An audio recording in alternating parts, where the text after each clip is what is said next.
ফিরতে দুইটি শব্দের জিকির করুন, সম্পদের অভাব হবে না।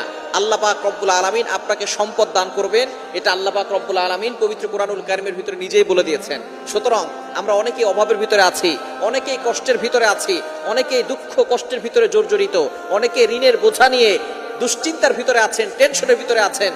যত ধরনের টেনশন আছে, যারা ফ্রাস্ট্রেটেড পিপল, তাদের জন্য এই দুইটি আমলের কথা বলবো। আমি নিজে করে উপকার পেয়েছি, যাদেরকে এই আমলগুলো বলেছি তারাও অনেকটা উপকার পেয়েছে, এবং নবীজি সাল্লাল্লাহু আলাইহি সাল্লাম নিজেই কথা জানিয়ে দিয়েছেন উপকারের কথা। আল্লাহ পাক রব্বুল আলামিন নিজে বলে দিয়েছেন। আপনি চলতেছেন ফিরতেছেন, ওযু ছাড়াও আপনি আমলগুলো করতে পারবেন। একেবারে সহজ দুইটি আমল। নাম্বার 1, এক নাম্বার আমল হচ্ছে ইস্তেগফার।